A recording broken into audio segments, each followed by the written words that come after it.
Yo, people, what we saying, what we spraying, back again with another Sunday supplement. Yeah, and I won't lie to anyone. Saturday provided us with a lot of juicy content because it is absolutely crazy what took place yesterday in a few of the games. Now, we're going to go through some tweets, and then obviously after that, we'll talk more generally about some of the games that happened. Certain man on the left of me found out that copying Arsenal isn't always the way to go. And yeah, then we'll obviously finally close out with the a little bit of a preview to the Arsenal versus Liverpool game that kicks off today at 4:30. But before we get into anything, people, just make sure you're hitting the like button. Just make sure you're subscribing.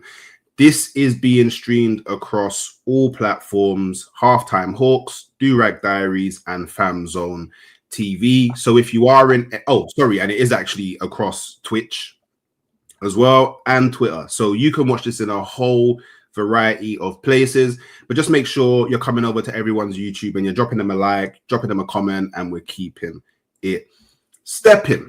So look, before we get into anything, how are you guys doing? Good, Not too bad, not too bad, A reality check, but we move. Yeah, I see. Yeah, keeping it brief, keeping it short. I hear it. Don't worry. Well, look, the place where we'll start, yeah, and I'll just show a quick image, yeah, because this is what has the whole internet, yeah, in an absolute chokehold, yeah. As you can see, Muniz steps on the foot of Chalobah. But before I get you guys' opinions on it, I actually have a video that I want to play, yeah, because the video itself actually covers my thoughts as a whole on the matter. So let me play this real quick. People are really getting fed up with VAR and getting fed up with the forensics of VAR. I think that's the biggest thing, that every time there's a goal or an awarding or something happening, we're looking at it going, why are you looking for more? Why do you keep on doing this? It's a natural football movement. They find a foul within it. If you watch the reaction of every other single player on the pitch, no one wants a foul. Not one single player, not a Chelsea player, not a Fulham player. There is no one calling for it. He stood on his foot. Happens in football. It's contact sport. I don't know where they get the word careless challenge from. I don't know what you want Muniz to do. He's literally doing a spin. Chalobah goes in for a stupid challenge, the wrong side. And what do you want Muniz to look into the future and be, I think I'm going to place my foot here now? It's just absolutely wild. And like Stephen said, it's like a microscope. It happens when a goal is scored, right? Where is it? What's you need something to maybe stop it, happening to prevent a goal. And you've got to think, what about King scoring his first goal, 18 years old as well? Those emotions happening. Yeah. I just think it's wild. Whichever way you look at it, the game's going backwards and it's getting worse now. So look, obviously, Dee, I saw your kind of video to this and your kind of, I guess, overall reaction to this. And it'll be good to get both of you guys' opinions on this, yeah. Is the game being, I guess, too kind of, I guess, like they said, microscopic? Like, are VAR and referees looking way too much into the details? And B, are we moving to a place where players will no longer be able to express themselves? Because, as you said, Dee, on your reaction, and as they alluded to in the video, Muniz is doing a natural football movement. Like, you don't even need to play football to know that. Like, he's doing a spin on the ball. So, like, what's really going on here? The problem is the rules, isn't it? Go on, D. No, go on. I was just going to say, the problem's the rules, isn't it? Like, as much as we want to put it on the referees, which they are at fault because, they're the ones that are making these things bigger than they are. The problem is the rules, because the rules should state things very clearly and make it easier for the refs to actually handle the game. Like, if the player's doing a natural movement, as we saw, which was it was a 360, innit?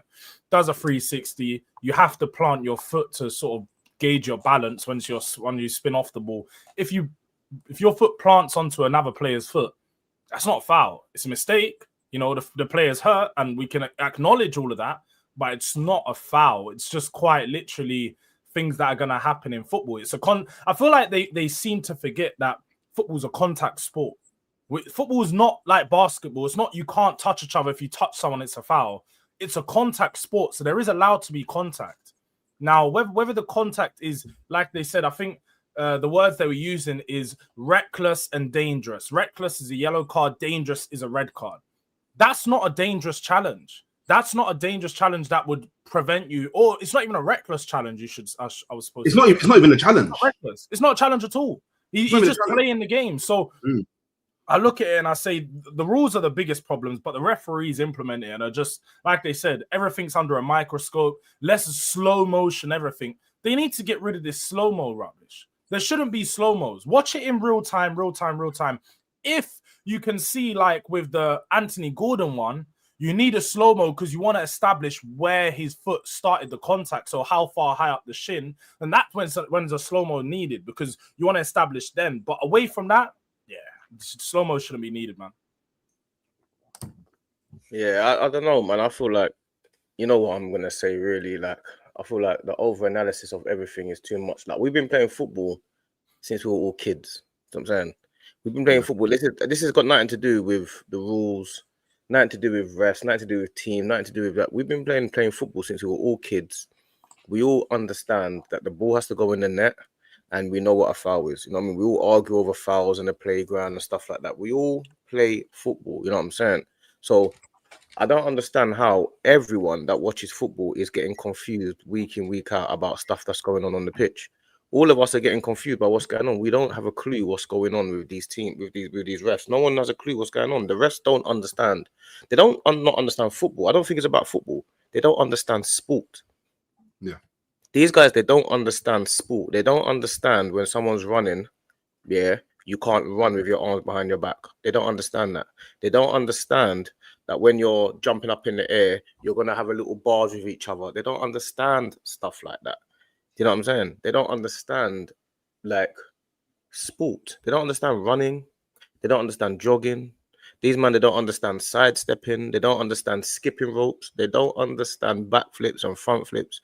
They don't understand how your body has to move in general. Nothing to do with football. Nothing to do with football. These men don't understand human body. Do you know what I'm saying? That's how it goes. These men don't understand it. Since when are we going to have defenders defending with arms behind their back? Yeah. This didn't start with this, you know. This just became this because it started with one little thing, and then it got to one other thing. Then it got to one other thing. Then it started with the defender's arm behind their back. Like it should be a handball when you're defending your arms. Now they have to defenders have to defend with their arms behind their back, bro. That's how it kind of started as well. Arms behind your back. How are you gonna defend with your arm behind your back? That's the problem that we've got. That's so difficult. It's actually so difficult because, like, when you understand like human biology, yeah, arms are used to maintain balance. No, but that's not the issue. But that's not the issue. Not the issue. The issue is when you see people talking about it, they say it is a handball. His arms in an unnatural position. That's where the problem is. That there's people out there that actually advocate for your arms shouldn't be here. Then, bro, your arms. If it's an accident, it used to be accidental handball and intentional handball. Yeah, ball to hand used to be a thing. Yeah, ball to hand. In the box. But do we not remember that even as youngsters, just to bring some balance in it, like even when we were watching football like 20 years ago, that was a massive conversation. What is ball to hand? What is handball? And it was always this was not on purpose. And it was always hard to manage. So I do get with the, you know, certain times defenders have to defend with their hands behind the back just to mitigate the amount of times that you're going to have that conversation of, is it ball to hand? Is it handball? But you are making a good point, D. Like, I'm not disputing your point. I'm just saying that there is a reason why they put that in place and sort of to manage the amount of circumstance that we do. Yeah, but that's the point I'm making. If you put that in place, then you're going to get these decisions that you're going to have. We can't complain about these decisions if we're not complaining about the hand behind your back rule, because that's what happens. Standing on someone's foot while they're playing football is technically a foul.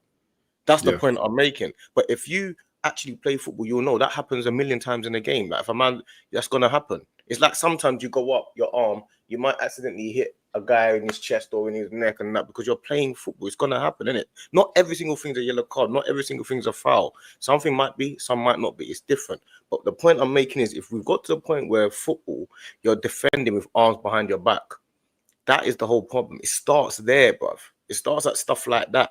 You know what I mean? It started being, if you shoot from right next to you and it hits your arm, it's not a handball.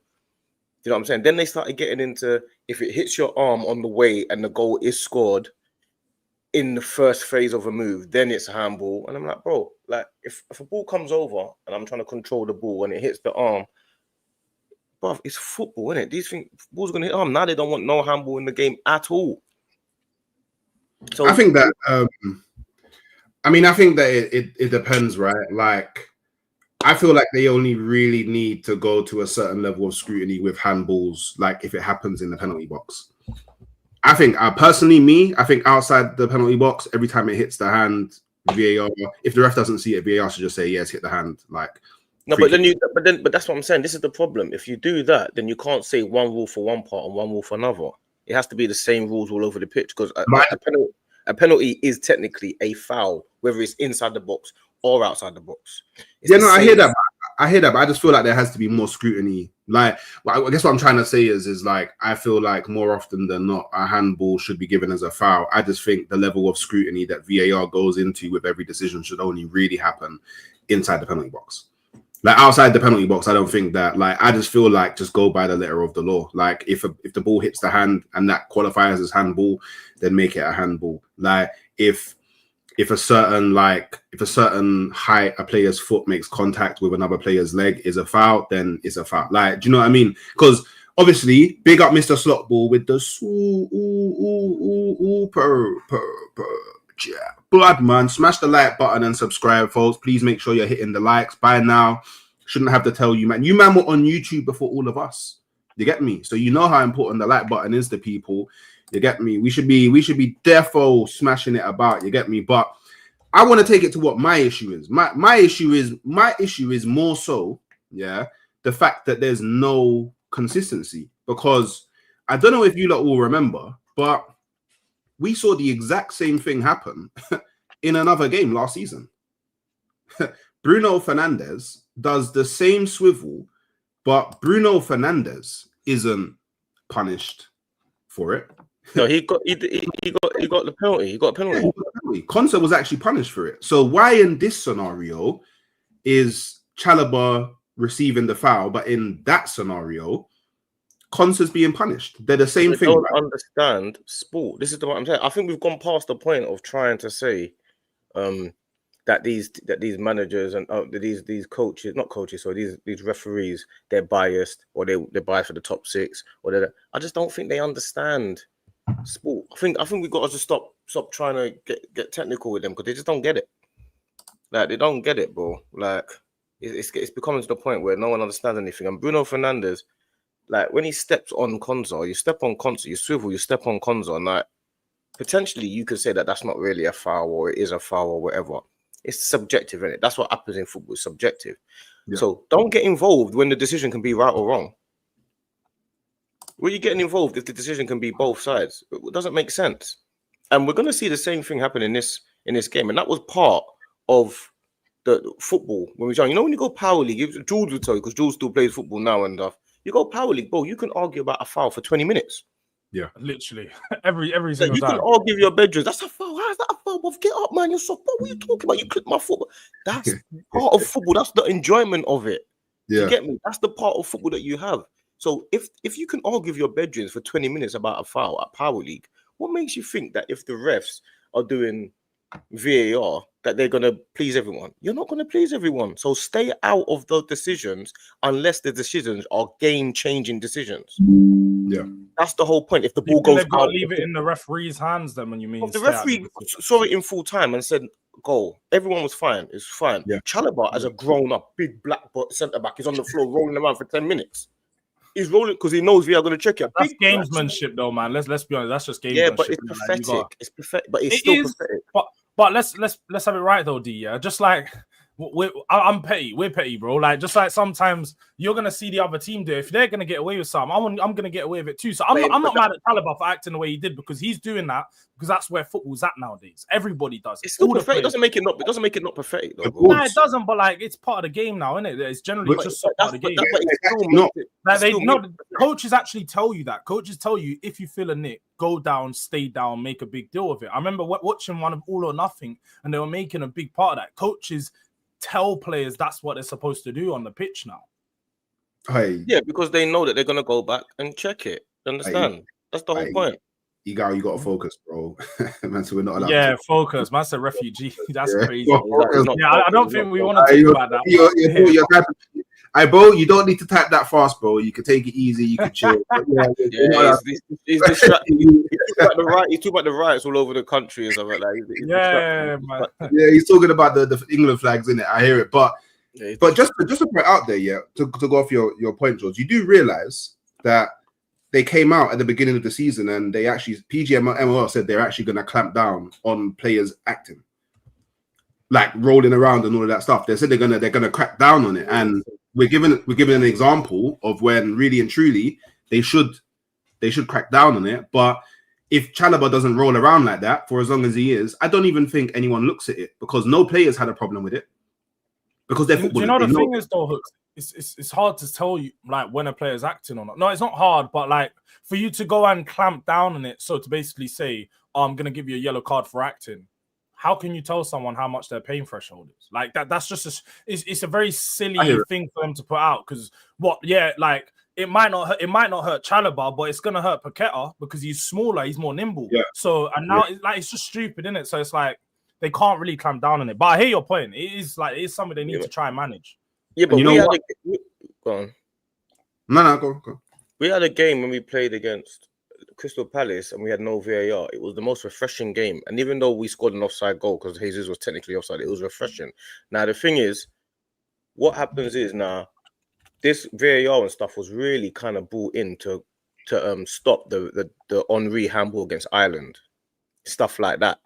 That's what it was brought in to stop. The Henry offside goal in Ireland, the Frank Lampard goal against Germany that was over the line but wasn't. The Frank Lampard goal against Germany. Big up Martin, big up my broski. Yeah, I got my badges still. Yeah, it's meant to stop the like I say, the Henry handball against Ireland when they knocked them out. The Lampard goal is meant to stop like the stuff like that, the big moments that happen in the world of football that were controversial and should have been seen. Because the reason why they said that was because we could see it on screen. So they said, well, if we can see it on screen, we need to allow the rest to see it on screen. Do you get it? That's the whole point. So that's what VAR was brought in for. It wasn't brought in to go into all the minor details and disrupt the flow of the game, which is what's happening. So what we have to do, we have to leave it at the biggest calls that are making sense. Even the Ahmad penalty, I don't even think it should be used for that. I think we're going too far. It needs to be used for balls outside of like when it goes on to the, it goes out of play and stuff like that. Because what happens is you watch Tottenham and you see they play against Man City and Trafford comes out of his box, knees Kudos in the chest and handballs the ball outside of his box. That was madness. They let it go back to their business because Tottenham end up winning. It's not a big deal. But if Tottenham lose that game 1-0, it's another big deal. But these decisions that happen are consistently always happening. It happened in the Tottenham game against Tottenham and they still won the game. I got a question just on that. Yeah, do we feel like there's a pressure on the referees from the bigger club? Because it seems like all these decisions usually happen in the bigger games and usually in the big team's favor, especially when they're up against a smaller team. Do we feel like there's pressure from the big six, let's just say, or the bigger teams on the referees? So these referees feel more inclined to look at these closer decisions and go on VAR because they know the clubs are going to give them a heavy pushback in the week later. Like it's only in the bigger club. Let's just say, if this was Burnley versus Fulham, I don't think that decision gets looked at. I don't think people actually zone in on it the way it is. But because it's Chelsea versus Fulham, it's like, oh no, we have to look at what happened to Chelsea. Definitely. And I think it's also about the fact that referees want to get every decision right. Every decision is not going to be right in life. you have to accept that mistakes are going to happen, and the football fans have to accept it as well. But go on, Hawks, what was you going to say? George, it's funny you say that, yeah, because game week 1, Eze free kick disallowed because of wall interference, yeah, for Chelsea, yeah. Game week 2, Chelsea goal allowed to stand despite clear foul on Paqueta, yeah, as you can see, the clear foul on Paqueta.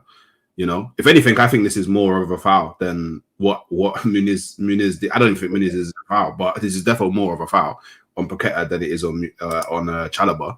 Do you know what? It's actually quite funny because wait, is that Chalobah? That's Chalobah, right? That's Chalobah. Yeah, he's fouling Paqueta this time. Yeah, it's fine. It's fine. It's a bit ironic in it. And then game week 3, Fulham goal disallowed because of foul in build-up. Yeah, but also as well, I think we have to be honest now. What Chalobah done, it's not just about the refs have got a hard game because everyone's trying to play it, but Chalobah's a baby. You're a grown centre-back, a big, tall centre-back that is lying on the ground. And you got to remember, he didn't lie on the ground. The ball's got in the net. They've celebrated. You're still on the ground for 3-4 minutes. Get up. What are you doing? Like, you look like a child. You get me? And all of these players do it. It's not just him. All of them do it. All of these players, they roll around. Fernandes rolls around on the ground, flipping and moving. Some of our players, they acting, they go there, they go down. They say, bruv, these guys, they are babies, bruv. Do you understand? They act like little babies. And this is why a lot of people say football's a soft sport. That's what they say. It's a soft sport. And it weren't like that. It's got to the point where it's like, it's so soft, bro. Like, man are just standing your foot when you're rolling around, and you see it all the time. Like, I'll tell you, used to do a lot of the time. Like, you get a lot of players that, like Hazard used to win a lot of penalties. You got like Sanchez used to roll around for times. Sometimes you kick a player and he rolled 10. Jesus, they rolled 10. They rolled 10 times. Yeah, they scream. You always scream. They're hating, controlling. Yeah, it's crazy. It's crazy. But you know what? Yeah. So a lot of people in the chat are saying how Hooks is trying to create some Chelsea conspiracy. My thing, it's not about Chelsea, like it just so happened in the Chelsea game, but there's certain things that make me think, you know what? I want to make it about Chelsea now because it's not even about Chelsea. Chelsea fans were crying in my comments, complaining about it. It's about Chelsea now. Yeah, because so according to the masses crying over the referee decision to cancel the Fulham goal against Chelsea yesterday, this tackle against Dowman is a penalty, and the tackle against Chalobah is not a foul, right? We love the fact that Chelsea winning is the source of your tears.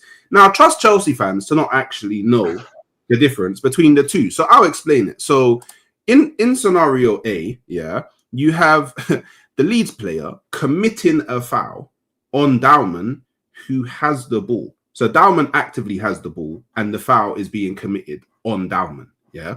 Now, in Exhibit B, yeah, Muniz has the ball and Chalobah is trying to go in for the challenge on him to commit the foul on him.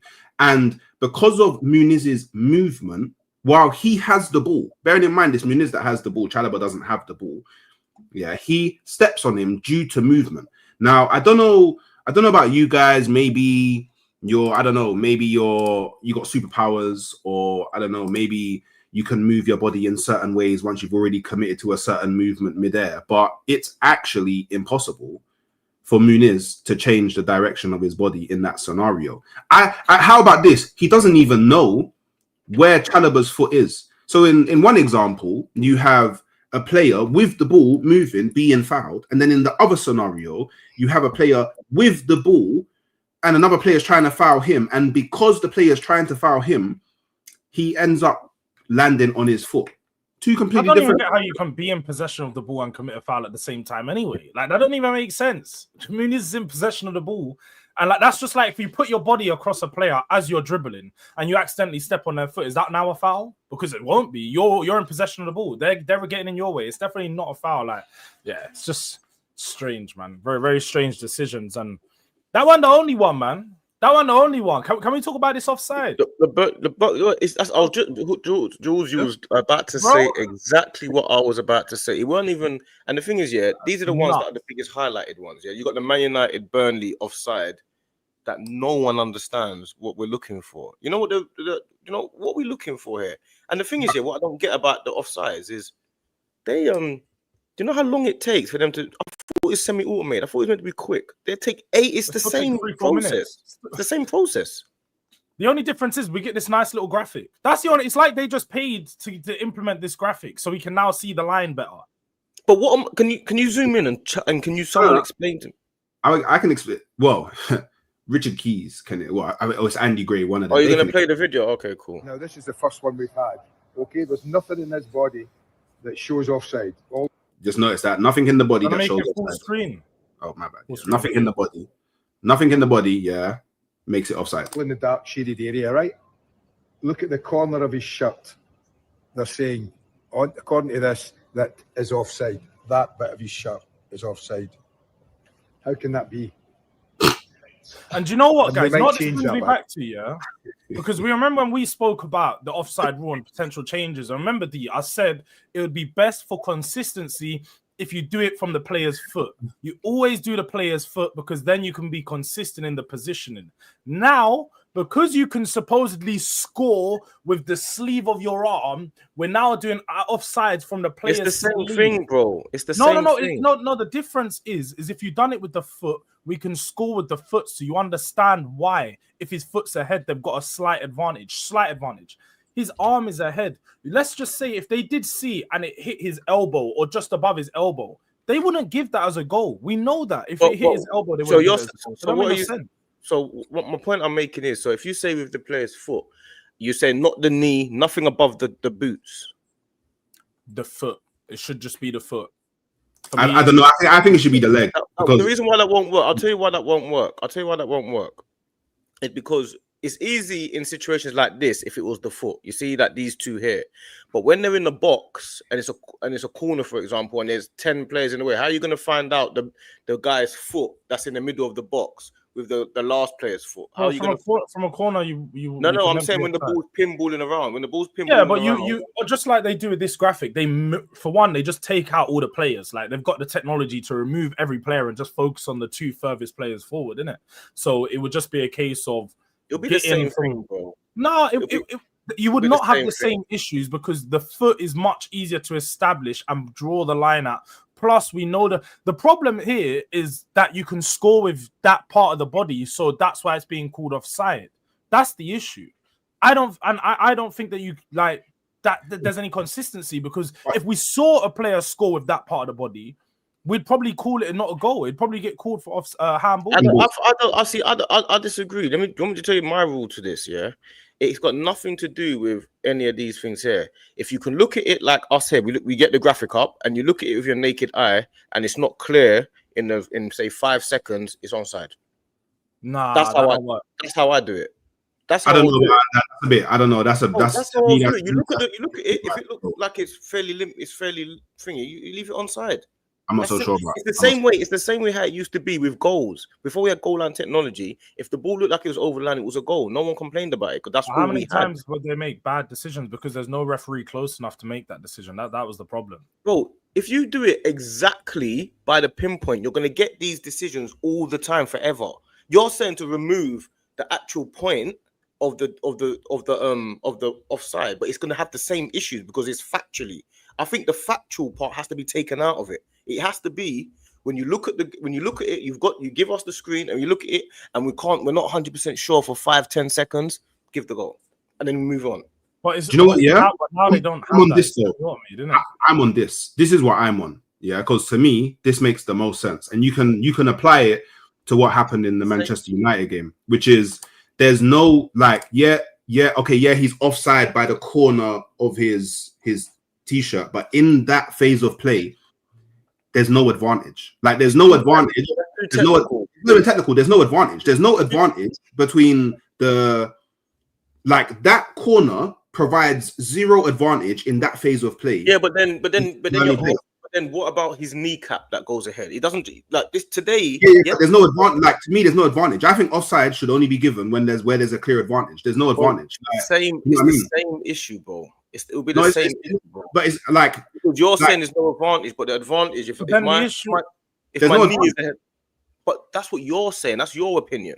No. In this phase of play, there's no advantage. Like there's no advantage. Like being offside by the corner of your shirt Like that's how close it is. There's no advantage. Yeah, But but don't we already see them? This is what the problem is, though, is because we're trying to find a rule, and even us three can't agree on it. Because what you said, D, is my problem with what your one is. Oh, if you can't notice in 5 or 10 seconds, well, maybe someone's eyes are bad enough that they can't notice it, and someone's eyes are better. Maybe you need the technology to make the decision. If the technology can line it up, then we've all you got don't to need go you don't need the technology. You don't need the technology because you can't just go off of someone's eyes. Oh yeah, if they can figure out within 5 or 10 seconds. What if the angle's bad? What if they need? There's so many things. Then it's onside. Then it's onside.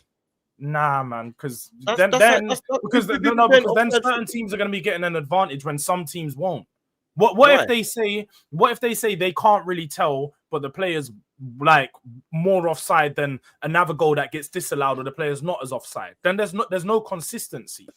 But if I can't see it's offside with my eyes, it should be onside.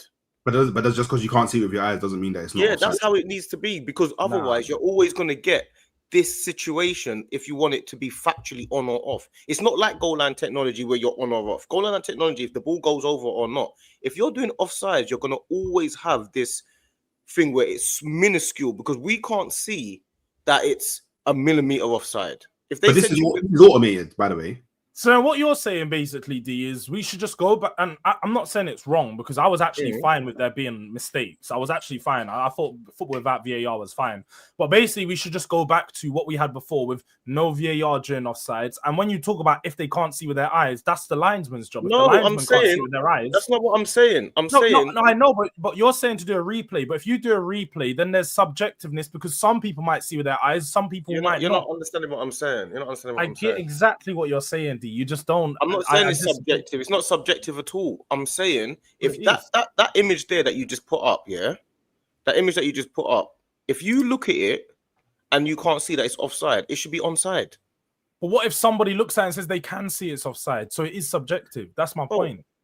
But the issue's not about seeing that it's offside. It's just not offside. That's the issue with that image. The issue with that image is that it's not offside. It's not about one person looks at it and sees offside and another person looks at it and can't. Like, that is just not offside. So the point that you're making, that's a very bad image for it because that is just not offside. Like, to me, there's that's what I'm saying.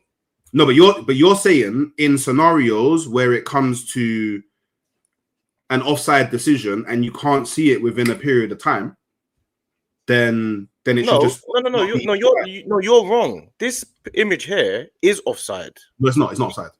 No, he is offside. What are you talking about? He's actually not offside, though. No, he actually is offside. I mean, he's actually not offside. What are you talking about? I can't zoom in enough on the picture because it was a semi-automated that gave it. It's offside. Yeah, but it's offside. But like it's not fact. No, because the thing is, his sleeve, which is what is making him offside. Is actually in line with. Oh, you're arguing. It's actually behind. No, but it's actually behind the elbow. You're arguing with the facts. No. It's not a fact though. It's not onside. I mean, sorry, it's not offside. His sleeve is behind his elbow. Wait, who are you arguing with here? You keep saying it's. You keep saying, are you right? From your eyes, you can't see it's offside. You're saying from your eyes you can't see it. You should agree. That's subjective because I can look at it and be like, okay, his arms forward. Our eyes aren't the same. Somebody might look at it and think the Burnley players. I don't understand what point. This is the point I'm making is if you look at that image, it looks like he's onside. So to me, it should be onside. Factually, it's offside because the automated system has said it's offside. Why is it factually offside? Because it's a system. By the way, it's semi-automated as well, so it's not fully automated. But why is it offside? What do you mean? What? No, but I mean, So for one, this is a rule. Yeah, you can't be offside with an area of the body that you cannot score with. That's a rule. You cannot score with your arm. It is illegal to score a goal in football with your arm. Yeah, but that's why it's offside, because the part of the body that they're saying is offside, you can score with the actual part of the sleeve. That's the point. What are you confused about?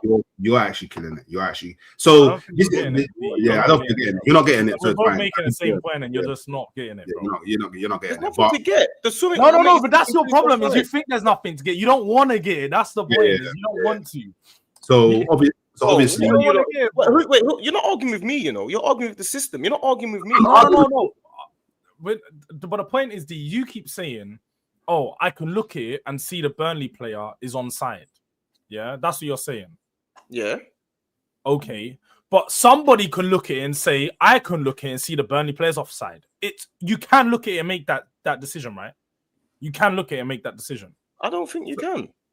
But someone can. There will be someone that can. There will be someone that the can. point is there will be someone that can. And There's people that imagine look at- if we that's done the people- rule your way, and they're just in the VAR room and they're looking, and they're like, someone says they can. What are they doing a vote for them? The people that, like, 5 people who makes the decision, like it wouldn't make no sense. Because someone might say something, someone might say the other. When you look, okay, so let's do it now. When you look at this at that picture, does it look offside to you? That's just us 3 though. But we're saying it's us 3 that on the panel, isn't it? So I'm asking you, does it look offside to you? No. So no to me and no to George. So there's no problem. We all agree. Yeah, but that's the thing. This is not how it works in football. Yeah, it's not how it works in the like we can't just do it. it. But you know what? But but here's another way you could easily solve it, because I don't think like the issue is not just the decision. I think, and this goes with a lot of stuff as well. I think the issue is how long it takes for everyone to come to a decision as well.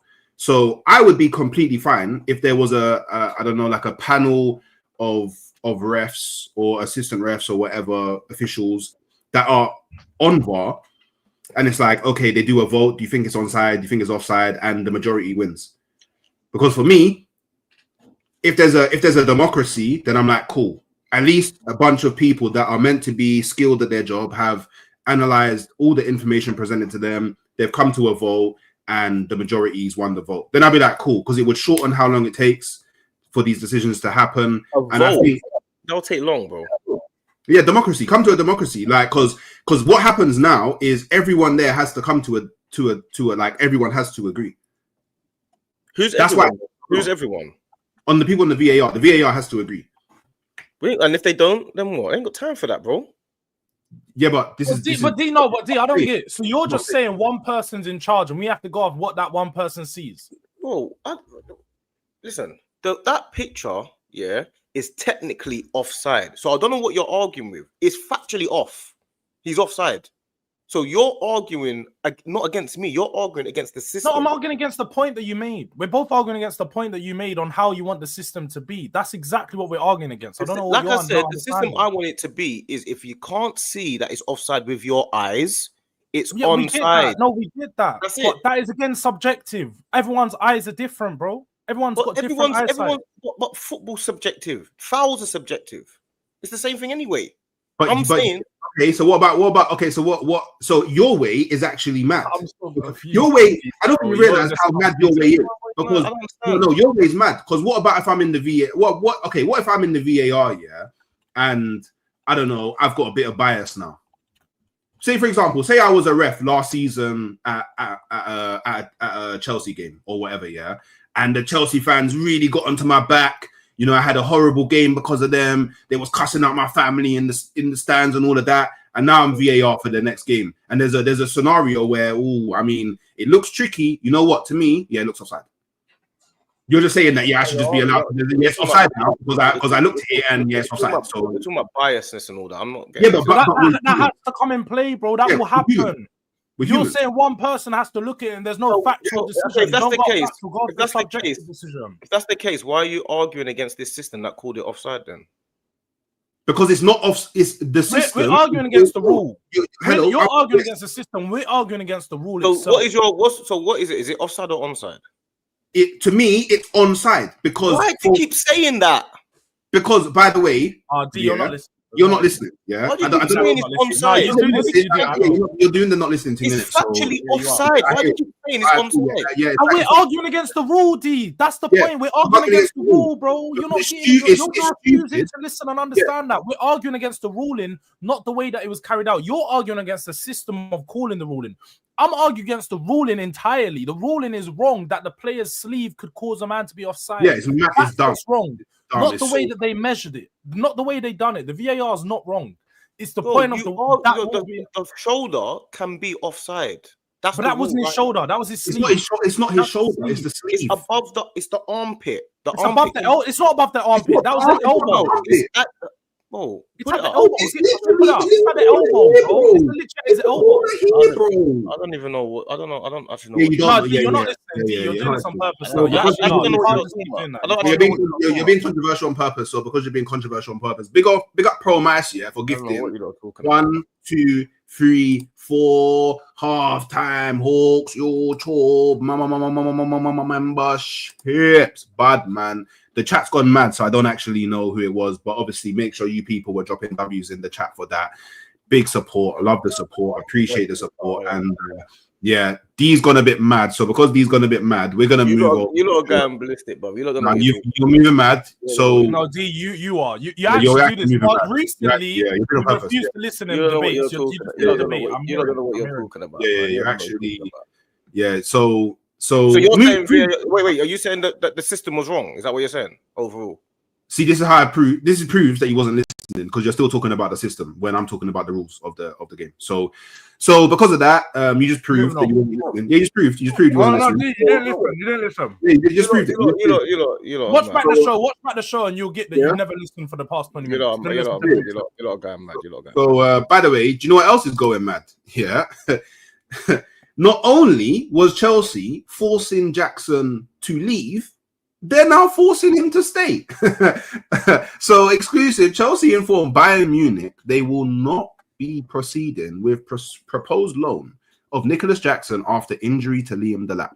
24-year-old striker traveled to Germany for Bayern move, but CFC requested Senegal international returns to London. And I don't even think that Jackson actually knew until quite late on, because obviously there's videos of him being at the medical and all stuff like that. And he actually refused to return, proceeded with his medical, but Bayern then told him that they can't proceed without Chelsea's signature in it. So he's still in Germany. I think he's still in Germany, just waiting around in Germany to see if they can get a deal done. So he's there ready to basically sign the signature. They ain't gonna let it go though. He's refused to come back. Okay. So look, now my only thing on this whole scenario, I think the scenario is mad. Yeah. But I think that this proves, why people shouldn't be angry at Isak for wanting to leave. Because the clubs clearly are just deciding what they're going to do with this player. Like, at one moment, we want you to go. At the next moment, no, we want you to stay. And Jackson can literally do nothing about it in either scenario. So when people are saying, Isak is moving mad and all of this stuff, like, because it even goes, it's going to trigger a lot of Liverpool fans, but even goes back to when last season when we was talking about the Trent stuff. Yeah. Trent has to make the best decision for him because the club will always make the best decision for the club. Do you get what I'm saying? So I think that what Chelsea are doing in this scenario is mad. Personally, I think it's mad. Yeah. And the funniest thing is, what could potentially happen is they could block this move for Jackson. Yeah. And then with the deadline being close, Bayern could actually go and get someone else. And then Chelsea could actually sign another striker because they've been linked with that Conrad Lima guy from Sporting. And then Jackson is now left with, I actually wanted to go Bayern, but Bayern don't want me no more. And now Chelsea, you signed someone else, so you don't want me no more. So what now? And then maybe he ends up at some DB club that he never wanted to go to. And I don't know. To me, the whole thing is crazy. Like, to me, the whole thing is actually just mad. But I don't know what you man think about this whole scenario. They have to do it though, innit? They ain't got a striker. They ain't really got much of a choice, innit? That's Jackson's problem though. They have Pedro. There's only one striker, though, isn't it? Yeah, but Delap's not out for 6 months. Apparently, he's out for 6 to 12 weeks. Yeah, that's a long time, bro. It's a fairly long time. I do get it. Like, I totally understand Chelsea's stance, innit? Like, being non-biased, like, if this was my team, I'd probably expect that we call back a striker as well. But they have Tariq George, and they're literally looking to loan out or sell Tyreek George. I don't know if you also see, D, is that they are willing to let go of Jackson just as long as it's a permanent sale. So this is all a money play. They are happy to let their squad be thin if Bayern are going to pay the 60 million pound now to bring him in. But it's only, because it's going to be a loan and we're not going to get that much money, we're not going to leave ourselves short. I think this is just totally wrong for the player. Like Hook said, now he's going to be put in a scenario where he might now be forced to go to a team where it's not a good move for him, because he was putting himself in a very good situation where he's going to go to Bayern, a team that's going to be playing Champions League, potentially competing for Champions League. And he could have earned himself a move there next season, especially considering Kane might be on the move next season. So that he had the perfect sort of segue into a new path and a better team and potentially a better career his way. And now Chelsea have completely messed up for him off the back of an injury to Delap. I don't think it's right, but I understand the team's point of view in it. I think it's very hard. It's wrong from the player's point of view, and it's morally wrong, isn't it? You know what I'm saying? The same thing that they did with Chalobah, though, when they brought him back. From Crystal Palace. It's no different to what they done there. You know what I'm saying? They decided that they wanted him back for whatever reasons, and they done the same thing. But he's actually benefited. That's the only difference I'll say is like Chalobah's actually benefited in the sense where he's fully been reintegrated into. He didn't want to return. Yeah, but his obviously I don't know Chalobah personally, but from everything that I've seen, the issue was the minutes that he's playing, his game time. Yeah. He's now been reintegrated into, he's playing first team football for Chelsea. The only difference here is as soon as Delap is back to full fitness, Jackson becomes their third choice striker. Yeah, we know that though. Do you know what it is? Don't we think like the biggest thing where it's wrong is that, like, for one, Jackson got them through the past 2 seasons. Although he wasn't amazing, there was times when, even remember at the start of the year, D, when people were saying, Jackson most improved player. Remember people were saying all these things. This was just December last year. So in the way that Chelsea treated him at the end of the season to basically sign Delap, then sign Pedro and say, we don't need you no more, get gone. But now, we need you now. I would be, if I was him, just completely refusing to play. I'd say, I am not playing for Chelsea. Bring me back and I 100%. Won't play. Because the way they tried to do him dirty 3 months ago, and now you want me and need me. Like, they done it. If you get fined, though. You'll get fined because he's still technically on the contract. The only thing is, with Chelsea, people praise them and then, like, kind of bash them with the same brush. Chelsea have never been, in the last few years, they've not been attached emotionally to any players. So this is exactly what Chelsea do anyway. If you're not good enough, they sell you. If you come here for 100 million, Mudryk, you're messing around, they sell you. They bring players, they sell them. So this is what Chelsea have been doing for the last 4 years, 5 years anyway. So this is no different. They don't care about whether it's your dream to go to Bayern Munich or whether you're going to get 30 minutes. Right now, we need you, you're coming back. When we don't need you, you can go. This is what they've been doing anyway. So we can't have it both ways. You know what I mean? We can't be, Chelsea's model is really benefiting and people should follow that model and sell women's teams and sell training grounds and do all that type of stuff. We need to be ruthless and sell well like Chelsea. And then when they do it the other way, then we kind of bash them with the same brush. You know what I'm saying? This is what they do. They're an emotionless club that don't have like the heart to care about their players. They focus solely on their team, and whatever benefits their team, they make that decision. That's it. If your manager's not good enough, you go. We don't care if he's a legend or not. They're not bothered. They wouldn't have had Arteta all this time. Arteta would have been gone 4 years ago. He would have been gone very long time ago. Very, very long ages ago. They would have been Odegaard would have sold Odegaard.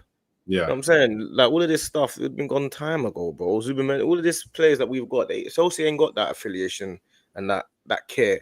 You know what I'm saying? They're not bothered. What about... Sorry, go on. No, go on. No, I was just going to say, so what about in the scenario for Wissa? Because I don't know if you guys did see, obviously, Wissa released a statement today, basically saying that, like, and he's doing it the right way. He's come out and said, I don't want a bad relationship with Brentford. I don't want to leave on bad terms. But Brentford made a promise to me, and I was told that promise was going to be kept, and they're now doing me dirty. Like, I'm putting out a statement to basically tell my side of the story. He's tried to go about it the right way all summer. He hasn't done what Isaac done. And hasn't refused to train, hasn't refused to turn up to things. He's training, he's doing all this. He's just not playing whilst he wants to figure out his scenario. What about on that side of thing? Like, how Do you think it's right the way that Brentford are moving? Because they told him that they'd sell him for a certain price, and now they're going back on it because they haven't really got much. But they did this with Mbemo. They said, well, this is the price, and this is what we're getting for it, and that's the same. Brentford are losing 2 of their best players. They should be getting the money that they want. No, but what he's saying is they promised him a price of 40 million, and now they're put the price up to 60 million. So they've basically changed the value. I don't know where all this comes from, where players now, if you want to, you got to do what Mbappe did and run your contract down. Do what Trent did and run your contract down. I don't know where all of this, because I want to leave, I should leave, has come from. That never used to be like that. You sign a contract, you're under contract. Where's the benefit to the club? Obviously, the player, we understand from a player's perspective, but where is the protection for the club? The protection for the club is why I've signed contract. That's the protection for the club, so that you have to play here for a certain amount of time, and a team has to come and buy you for the value that we set. That is the whole point of a contract. Otherwise, everyone should be on a rolling contract. You know what I'm saying? And then you wouldn't have the benefits of holiday pay and injury pay. Do you know what I'm saying? Because when these players get injured, they get paid full pay. Jesus has been injured for over a year. He gets $265 a week every month. He gets his money. He gets one point whatever million it is every month. Yeah, no problem. Yeah, and he's injured. So it's all well and good you being injured and getting paid full pay, but then when we want to get the deal that we need to get for you, you don't want us to do it. You want us to go on and sell you for cheap. I think that this window has shown us, well, not us, because I guess to a degree we kind of already knew, but it's definitely shown players that these gentleman agreements that you think that you have in place, if they're not in writing, haven't been signed, they mean absolutely nothing. Players need to see, this is the thing. Players need to get smarter. Like, I feel like and you know what, whether it's the players or whether it's because I feel like an agent would push their player to sign an extension knowing that they want to leave if that extension guarantees a bonus, a release clause, because they're still making money. But from the player's perspective, it's actually much better for them to try and negotiate a way out to the club that they want to go to. So whether it's the bad choice in agent, whether it's not really knowing, and to be fair, not a lot of people actually know the ins and outs of the legal sides of gentleman agreements and contracts just in general. So it is a bit harsh to kind of, I guess, hook them on that. But players do need to get smarter. I think that's the one thing that this window has shown, because it's not just been 1 or 2 players. It's happened to a lot of players. Like Arsenal, we had to go through with Victor Gyökeres. It's just that we was able to come to some sort of a agreement because A, how the player behaved, and B, his agent was willing to waive a fee so his player could make the move. Not every agent is going to do that. Not every agent is going to be as willing to support their player in that way, because a lot of it, let's be real, a lot of agents just want money. No, that's a bit. Not a lot of agents don't just want money. A lot of agents care about their players as well. But I know a lot of agents they actually have a vested interest in the players. So it's not really true like that. But what a lot of people do want, they want the best for their player. So, for example, the best for Jackson's player would be, the best for Jackson's agent would be for him to go to Bayern Munich. You know what I'm saying? The best for certain players would be to go to a bigger club. That's what they want. The only issue that we have with this is, where's the protection for the club? That's the only thing we never seem to talk about. Yeah, that's what I'm saying. So when the contract it's been like, say, it's getting to the point where a gentleman's agreement, because even like us, if we say like, you know what, if we set up a podcast and then, you know what, D, you put it in your name for now, for example, because it makes sense, it's viable right now, and then we'll split it when we all start getting money. I'll give you money, and then we fall out. Technically, that's a gentleman's agreement. You get it? Yeah. So do we think the solution is like players need to negotiate for release clauses in their contract? Like in La Liga, every player has to have a release clause in their contract. In the Premier League, the players should be smart enough, or players should be pushing, especially when you play for a club of let's say a lower level where you know there's a step forward or a potentially a stepping stone. They should all have release clauses in their contract if you know that, because that's the only thing that will prevent you from having these scenarios, because then you can tell a team I'm worth this much, pay my release clause, and you don't have to talk to the club. Or people stick to their word and honor what they say as human beings, because that is another thing that people don't do. You don't honor what you say, because a contract technically is you honoring, saying I'm going to stay for this period of time. That's what it means. So you're not on your contract either. Someone like Isaac and Wissa, you're also not owning your gentleman's agreement, because your gentleman's agreement was you would stay for 4 years or 5 years or whatever it is.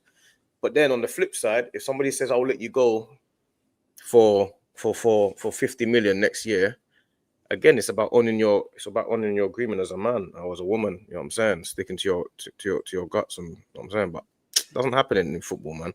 People need to stop getting loyalty in football. That's why Saliba and Saka, as much as it hurts me that they're not signing contracts, it actually technically makes sense, because it's like we know we might want to stay. We're big players. We don't need to re-sign now. It suits the club for them to re-sign now.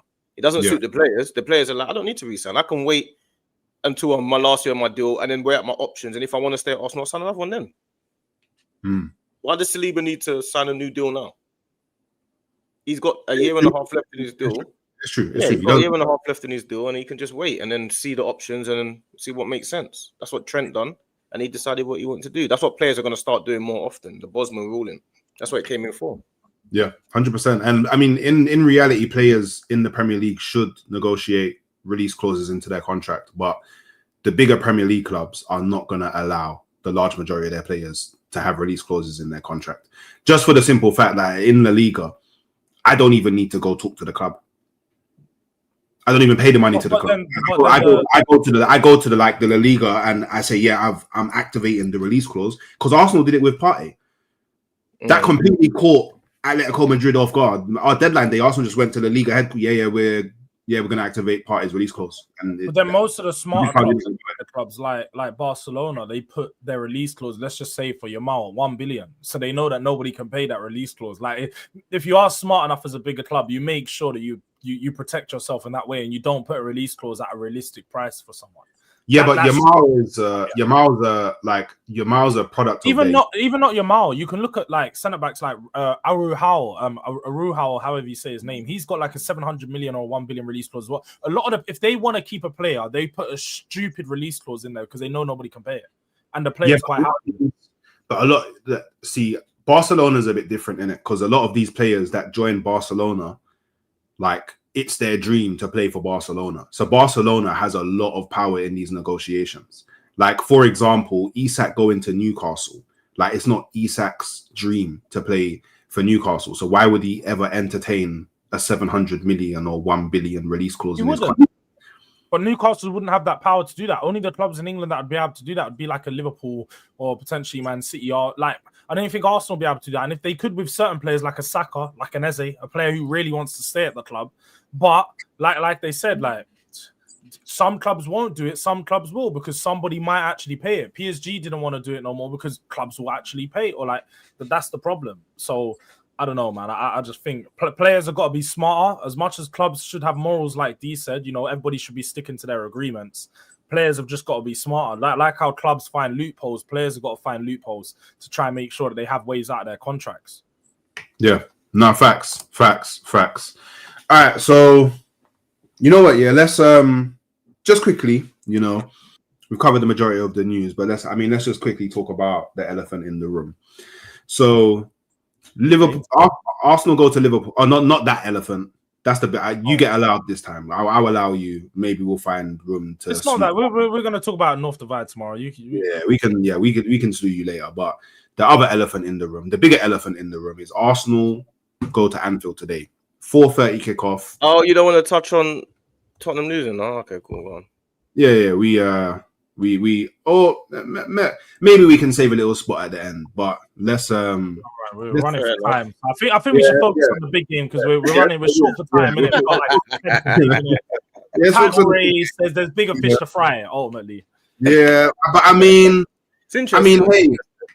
Hey, if enough people demand that, depends what the chat wants. Depends what the chat wants. It's not about us. It's a community thing, isn't it? It's a community thing. Yeah, if enough people in the chat demand it and call for it, then maybe we talk about Spurs losing. But let's talk about the Arsenal Liverpool game. Have any of you had a like on the day? Because I know match day is different to like building up to it. Has any of your thoughts changed? Mine a little bit. All right, cool. What's it changed to? Hasn't changed. I think obviously I predicted 2-2, but I think I was getting a bit carried away with us and getting in the hype of the Arsenal. I think it's going to be a lot harder game than I even remembered. Obviously, I hope it's not, but I still feel like it's still Liverpool at Anfield, isn't it? So are you actually changing from a 2-2 draw to now Arsenal losing? Is that what? No, I'm thinking of a 2-2 draw, but I think before what I thought was if any team would win, it would be Arsenal. But I think if any team would win, it would be Liverpool. Because to be fair to you, I wasn't impressed against Man United that we played, and the Leeds game I wasn't impressed for the first half an hour. You get me? And then yes, we won 5-0, but I wasn't too impressed. And we were terrible in pre-season against Tottenham. Bilbao, we were quite good. Newcastle, we were okay. You know what I'm saying? Villarreal, we lost to. So I'm still looking at it like, are we really as good as it seems? Like, we haven't conceded a goal, which is obviously ideal. And we've played Man United, we as a whole, we've got to admit, we scraped through that game. As much as we could say defensive and stuff, we scraped through that game. And Leeds.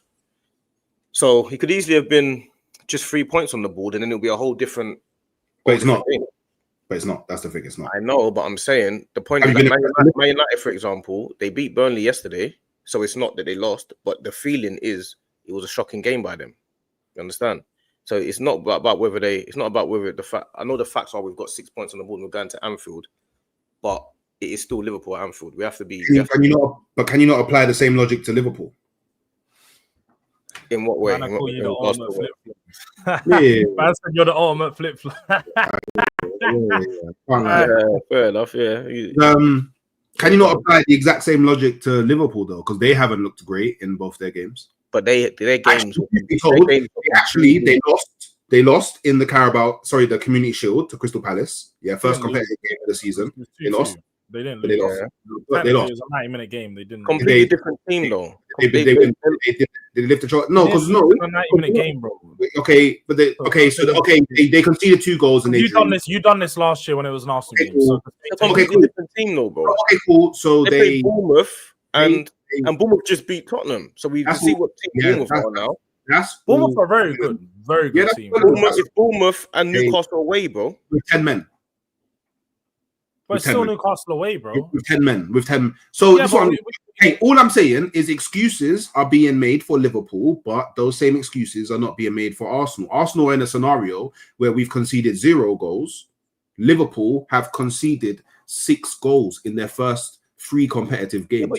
I'm not saying that Liverpool can't win. I'm not saying that. Are you saying you said, has anything changed slightly? Yeah, I'm just saying I feel like you're downplaying Arsenal, but you're not downplaying Liverpool in the same areas that you're downplaying. I don't think he downplayed Arsenal.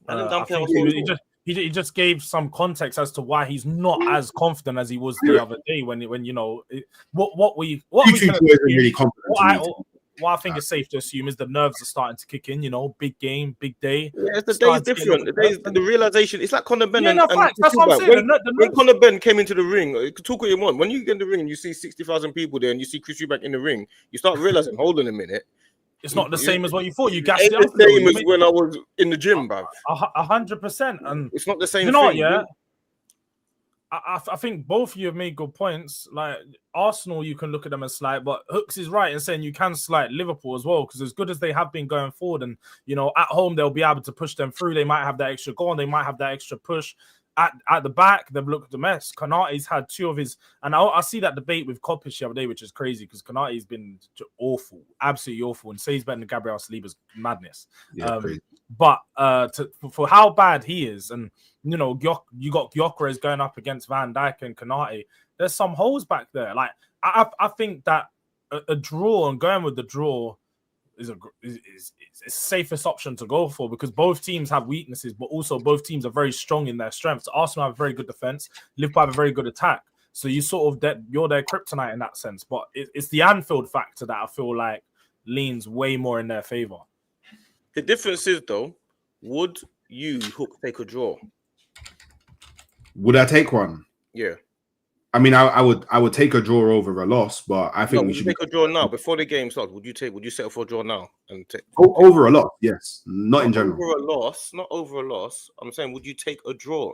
Obviously, you take a draw over a loss. I'm saying, would you accept a draw right now? No, I think we should be winning. No, I think a big part of why we in previous seasons haven't really pushed on and got over the line is because games like this, where we should really be going and trying to win and getting the win, we've often said things like, you know what, going to Anfield and getting a draw is not it's a good result. Going to Etihad and getting a draw is a good result. Do you know what I mean? Like, I feel like what we need to do to be able to really push on and get over the line this season is we need to treat these games as must wins.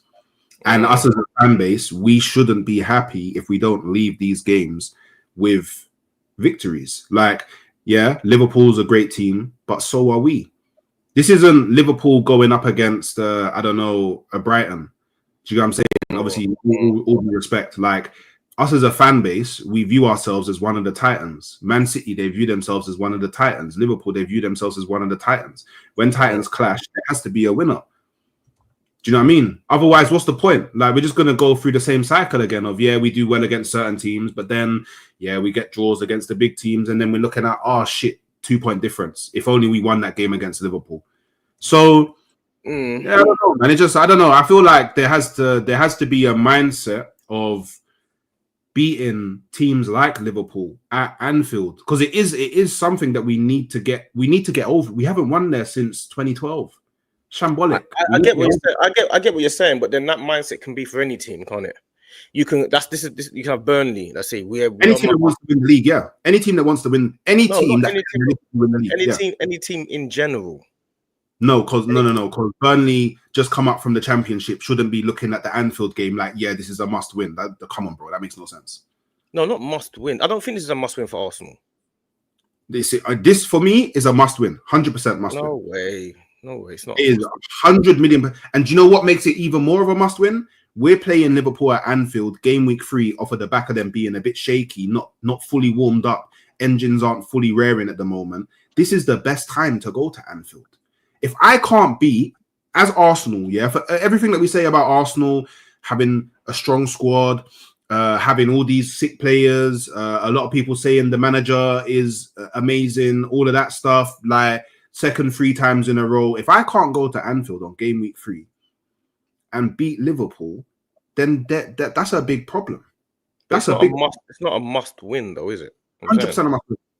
100% a must win. And I just implore all Arsenal fans to treat this as a must win, because that's the type of energy that we need to be putting out into the world. The players need to go to Anfield thinking it's a must win. And Jordan's right. It's a must win for both teams. Just as how big it is for us to win this game, it is equally as big, for Liverpool to win this game. I think our Arsenal players need to put the pressure on themselves, because from everywhere outside, everyone's trying to put the pressure on Arsenal and say Arsenal the favourites, Arsenal the favourites, Arsenal the favourites. So I get the outside pressure is what you ignore, but Arsenal should be putting that pressure on themselves to say we need to win today, we need to win today, just to like callous their minds and the mental side of things to say, you know, if we can get through this and we know how this side is early in the season, later on in the season, it'll be easier for them to switch on and get into that mind, because they've been doing this from the start. So I feel like it is bigger for Arsenal in that sense, but at the same time, Liverpool also have to win, because I feel like Liverpool are doing a lot of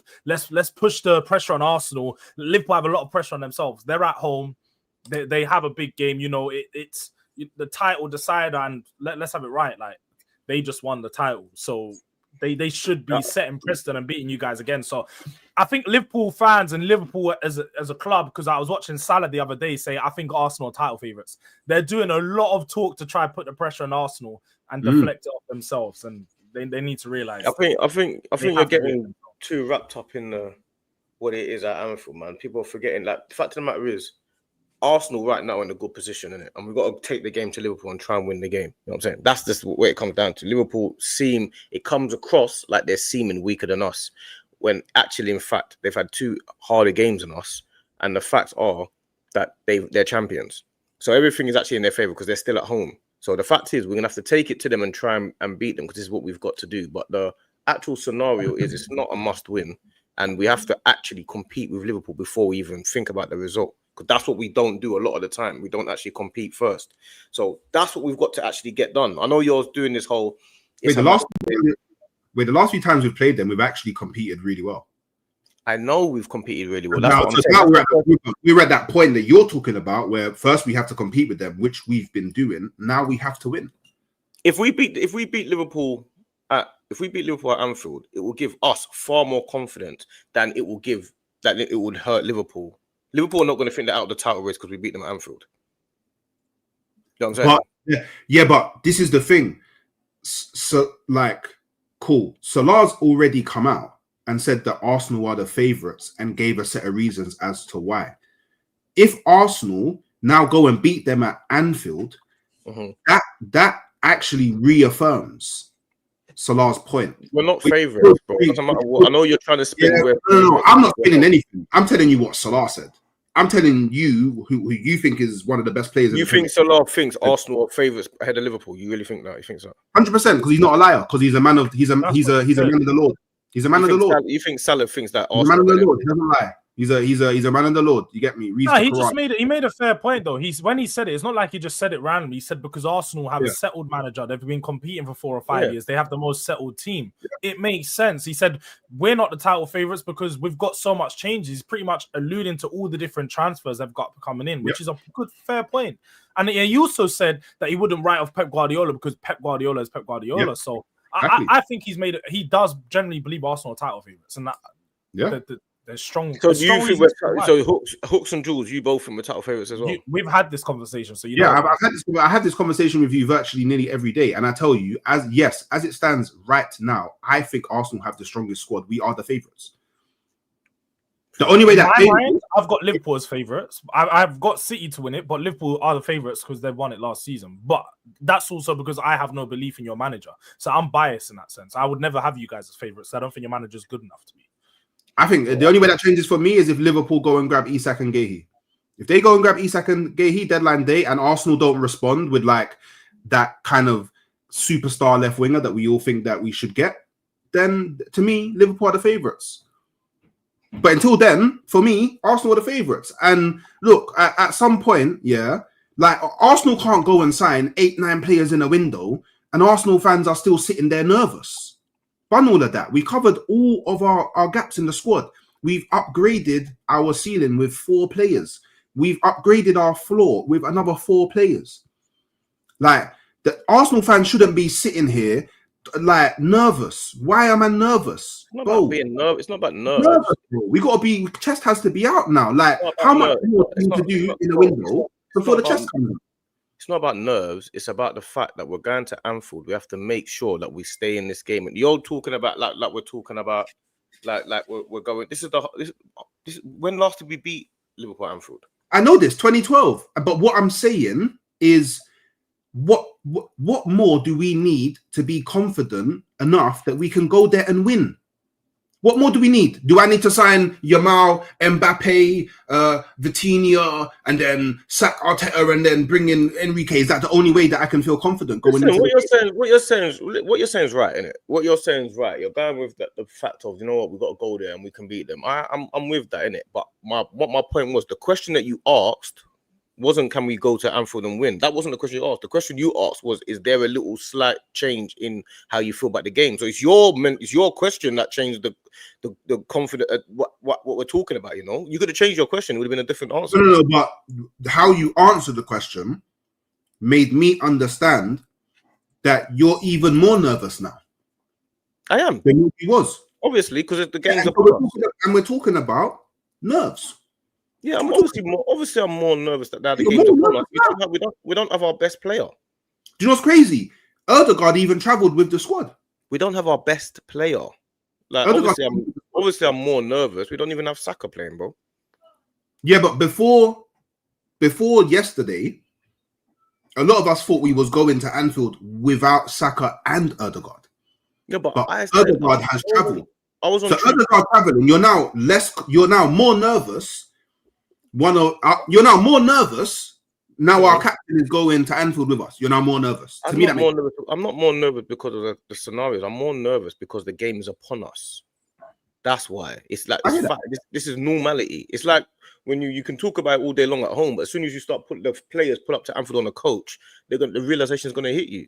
When you play Galatasaray away, you can talk about Galatasaray away as much as you want. When you get there, you're going to feel like, wow, this is a serious atmosphere. It's a different thing. Obviously, this is real life, bro. This is not playing FIFA. Again, like I said, I know how difficult it is to win at Anfield.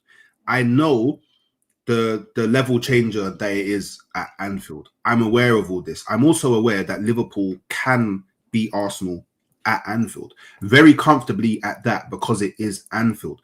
What I'm talking about is perspective going into the game. Like, what more do we need as Arsenal fans to go game week 3 off the back of Liverpool conceding 6 goals? I'll tell you what more we need. Our best player playing. Our best player playing. But Saka's played at Anfield before and we haven't won. So I don't know what that means. We still our best player, Hooks.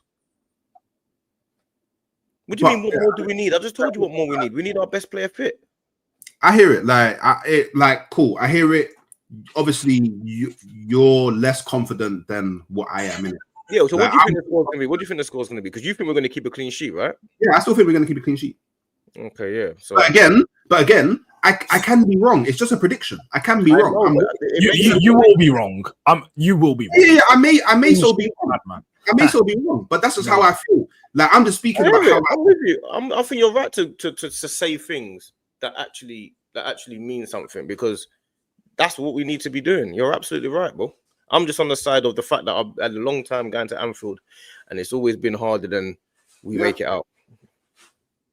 Do you know what? This is a surprise that we've got to do on opposite ends today, because usually D's gassing up and D's the one doing the confidence, and Hooks is doing diplomat. Let's not go ahead. We're usually doing diplomat, and that's the other way around. But it's refreshing, isn't it? It's refreshing to see. I'm not gonna lie. Hooks has got the confidence today. Make sure you bring that same energy if you don't win tomorrow, innit? Yeah, look, like, if we don't win, I'm gonna be vexed. Like, I'll be vexed at a draw, because I think that we can win. That's where I'm at. Other Arsenal fans may not be there, but that's where I'm at. You'll be vexed at a draw, yeah? Yeah, I'll be vexed, because I think we should be winning. Make sure you call him up on this and in your match reaction straight after. No, because it depends. If we win the game, then Hooks is right and good on you. No, obviously if you win the game and cool, but if you draw or lose, make sure Hooks is vexed, and if he isn't vexed, make sure you get him vexed, so he shows that he's actually vexed. George is over. George is over here doing the YouTube thing. I hear it, but look, no. I'm just being. You said you're going to be vexed. I want to see you vexed after the stream. I want to see a vexed Hooks on the stream. Is all I'm saying. George is on the YouTube. I want to see a Hooks crash out after a draw, innit? That's what I'm saying. Like, I hear it. Well, George has managed to dodge answering for his crimes. For Spurs. I'll answer my crime. Look, we'll go do a little 5 minutes on Spurs, innit? If you really want to, we'll do a quick 5 minutes. I'm not going to dodge the crimes. We're here. Okay. We can do a little 5 minutes. Like, what do you want to do? Okay, no problem. Now, this is what I need to know, though, because before you do this, because D, we've seen consistency with this, yeah? Did you actually watch the game, Hooks? Because don't tell me you watch highlights. You're gonna try to slew. I didn't watch the game. All right, so he's doing that one again. He wants to talk about something that he didn't. No, I want you to talk about it. I want you to talk about it. I was very specific. How about D talks about it, then I will, because D's giving you the unbiased point of view. So why don't D give his unbiased point of view? Well, in this game, I feel like they got completely outplayed. That's the first form thing. 100%. Tottenham got absolutely, and I'm not just outplayed in terms of ball possession, outplayed in terms of chances. Bournemouth could have been 4-0 up. Like they got completely outplayed. But the difference is with Frank which is where I think Frank is top class, but this is the only thing that's going to be an issue for him. He's either too defensive or too attacking. His two sets of teams are polar opposites. So you have a situation where, because I said to you last week, I said it's going to be different when Tottenham go 1-0 down. I said we're going to see. And when he went 1-0 down this game, you've now all of a sudden got Paulinho, Bentancur, and Sarr on the pitch. Now all of a sudden you can't really attack with those three. Mm-hmm. So what he ended up doing, he ended up changing it, bringing on Bergvall and those guys at some point. But then all of a sudden your team's too attacking now. Bentancur is now playing in the 6 and he's all over the place. You took Paulinho off. It's all over the place. I don't think. No, I he do gave get the ball your away point. back. He gave the ball away back in the second half. He gave the ball away like Not in the 3 second half. times. He was very good in the second half. He may have been very good, but the 2 of the chances came from Paulinho, came from Bentancur giving the ball away. So the point I'm making is, what's Hooks doing? I don't know what's he doing. Binoculars, clearly. The Spence. Oh, let's talk about Spence. I don't know why people keep talking about Spence didn't have a bad game. He didn't even play against Semenyo. Semenyo was playing on the left. Yeah, that's what I saw. The thing he I don't know didn't if play. you don't know. I don't against think people know that he didn't play against each other at all. Yeah, They but I'm played hearing against each other for the last 15 minutes when Semenyo didn't do anything. I'm hearing Brooks done him up. No, he Who? didn't. I'm hearing Brooks done You him know up. what you've done is the people looked at Hearing who's Brooks done him scored up. rate and They didn't watch the scored game. rate. If they watched the game, they wouldn't say this. I'm hearing Brooks done him up. That's what I'm saying. No. Everything that happened in that game, and D said it right, we were completely outclassed, outplayed. 75 minutes. I think it took us 70 minutes to get a shot on target. And you pointed it out correctly there, innit? I think we were far too defensive yesterday. We set up in a way when against Manchester City, against Arsenal and Liverpool, we could set up with that midfield. It works because we're breaking the team down, we're transitioning, and we're going to find the other teams with spaces in behind. But in that game in particular, we needed guys to get a hold of the ball who could move the ball and actually progress it forward.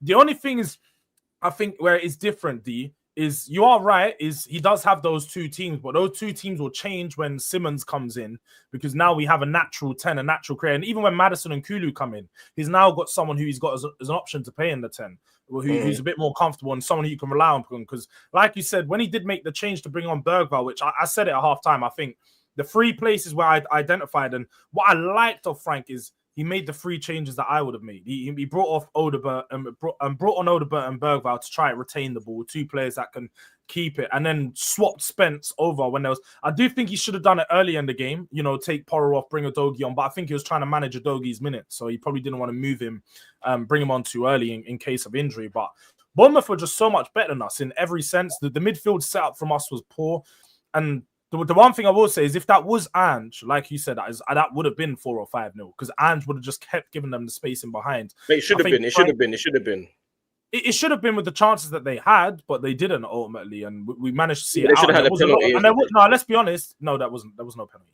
Wait, they hit the. It was a penalty. When? Kudos gave away a penalty. That was a penalty. How? And then they hit the bar. What was the penalty? That was not a penalty. That is definitely. Now you're doing something. Now this is where you're not consistent because earlier you said go with the referee's decision on field. The referee's decision on field was that wasn't a penalty because again there was barely any contact. But you want to look at the slow mo and be like, oh, there's contact, so it's a penalty. I'm not looking. I didn't see the slow mo. I watched it in real time. I didn't see no slow mo.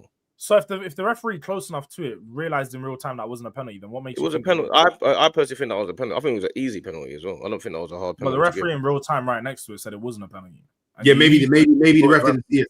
Maybe the ref didn't see it the same way that you saw it, so he just called it. And then they hit the bar from that as well. From that move, they hit the bar, and even Nilsson missed a 1-on-1 from that situation as well. Even Nilsson should have got a hat trick. Vicario was probably man of the match because Vicario was class. Vicario was class. If it weren't for them, they would have lost. They honestly, Hawks, no joke, they would have lost 5-0. But also the goal they did. Let's have it but let's have it right. The goal they did score was a deflected goal that was going wide as well. So as much as they did have many chances. What do you mean war? That's the fact. What do you mean the goal was deflected goal? It was going wide. It was going wide. So my point is that you're saying is that they should have scored 4 or 5. The goal that they eventually scored was a deflected goal. So they missed. Semenyo missed an easy header. That should have been an easy goal. That's not my point that I'm making though. You've just said they should have been 4 or 5, and I said yes. But at the same time, they didn't score those chances. And the chance they did score was deflected goals. So quite literally, the consistency is that they miss a lot of chances. That's the problem with this Bournemouth team. If you've watched them, you'd know they miss a lot of chances. And that's exactly what happened yesterday. Is they missed all the easy chances. And the chance they did score was the one that you probably wouldn't have expected to go in. What to do with whether they should have scored 5, though?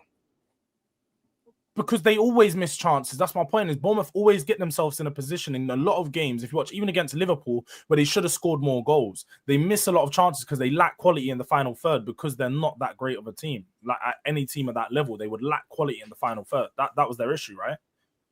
Yeah, I don't know. Well, when Man United played Burnley yesterday, Man United should have been about 3-0 up. Like whether they miss chances or not, that's the whole point, isn't it? But again, if Man United should be 3-0 up, whose fault is it? Oh, what? Because Cunha missed chances again. But we spoke about Cunha the other week that he always misses chances. So should they be 3-0 up or should they expect him to miss chances?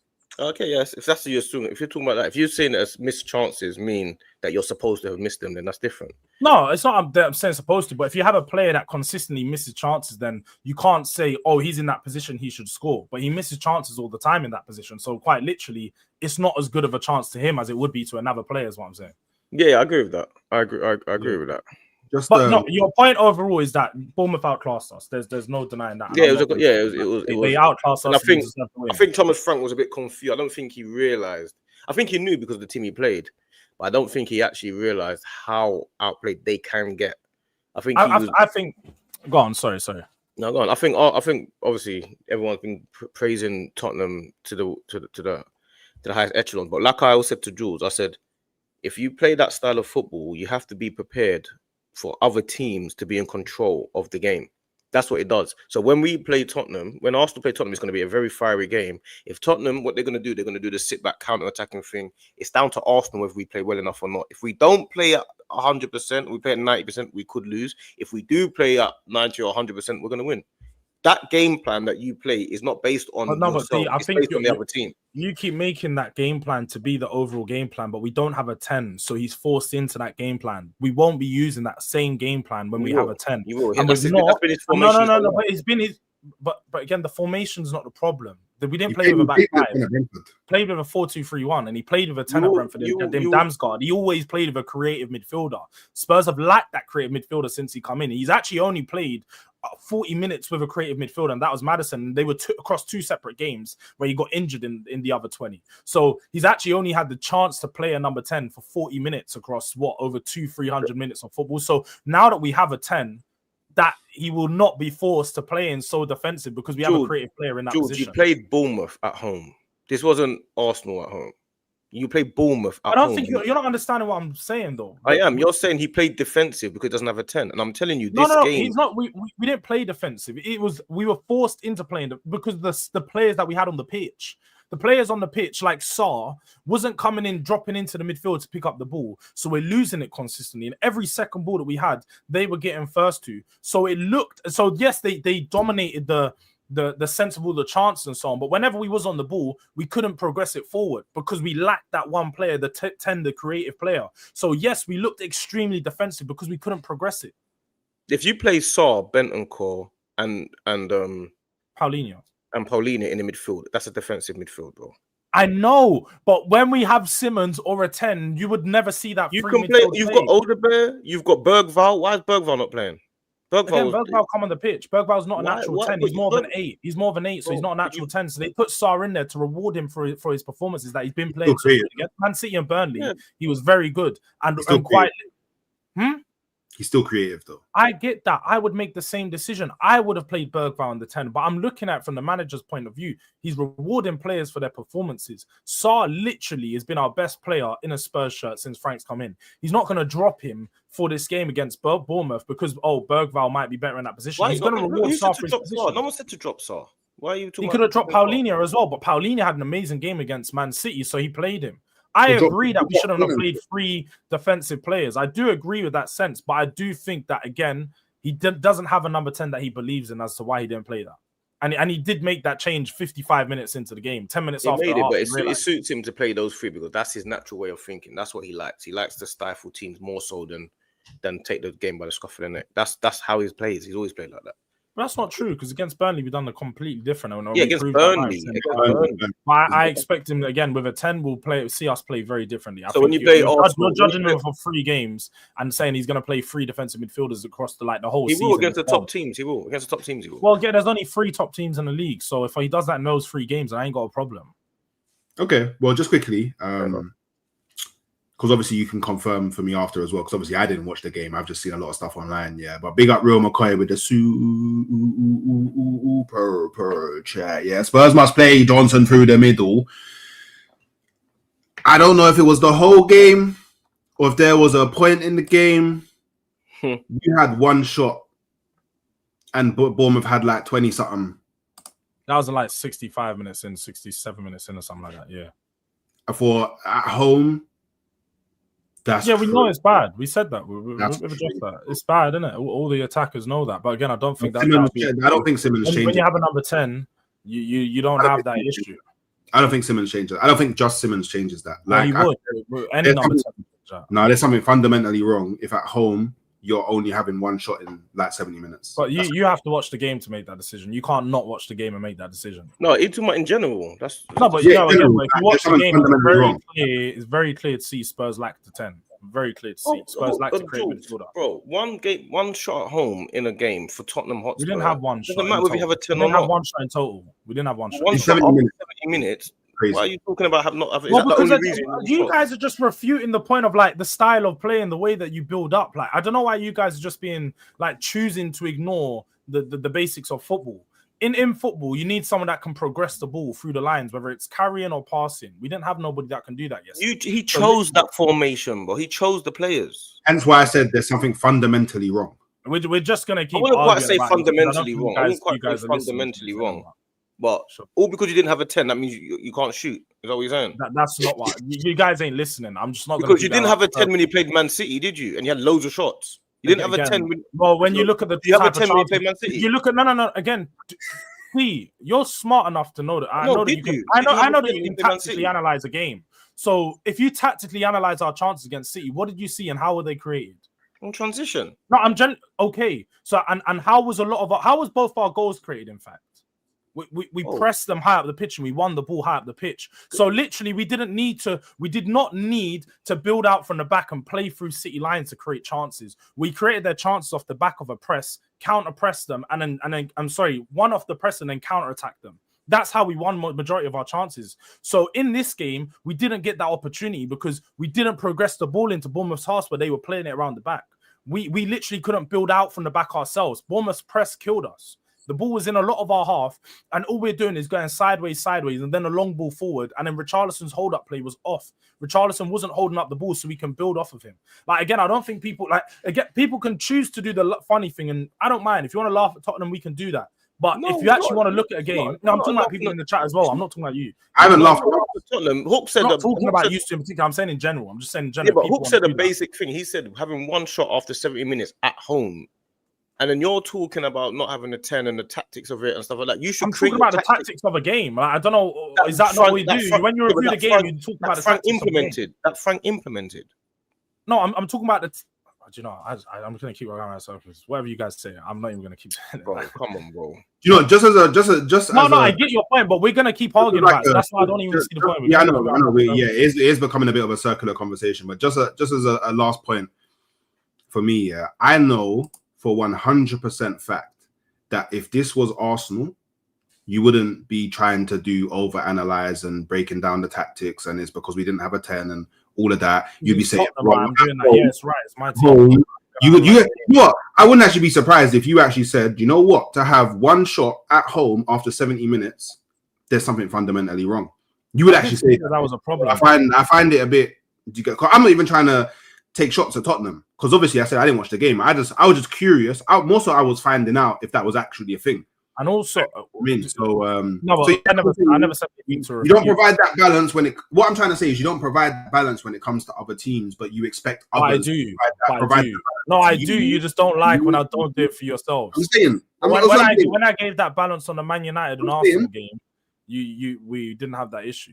I'm just all I'm saying. When I choose to provide the balance. I'm just saying all I'm saying is for other teams you don't want to provide that balance, but you're expecting us. Okay. So, no, I never expected you to do anything. I asked you if you want to have a certain. You asked me my thoughts on the game. I gave you my thoughts on the game, and then you're arguing my thoughts on the game. I can't argue my thoughts, but I'm giving you my analysis. That's my analysis. Don't need to be yours. We have separate analysis. I know you're hot because you lost the game. You're talking bare fast. I hear it. Breathe. But I'm just saying. Yeah, you're talking bare fast. You're talking. You're talking faster than me. I feel like you're on 1.5 speed. Do you get me? That's how fast you're talking. You just because you speak in 0.75 speed. Oh yeah. So you know when like you speak naturally in that speed. So yeah, I speak fast. Cool. But anyway, yeah, we got to bring this to a wrap. Obviously, man, then got things to do. Love for tuning in, people. Just make sure on the way out you're hitting the like button. Make sure on the way out you're subscribing to all the channels, showing all the channels the love. Make sure under each of the videos afterwards you drop a comment. Comments really do warm up the algorithm and help push out the video to more people that would have never seen it before. And I need all of you to say your prayers for Liverpool today because Arsenal are rolling Anfield and are gonna punch them up. Send you over to Naf now. Have a good day, and we'll catch you later. Peace.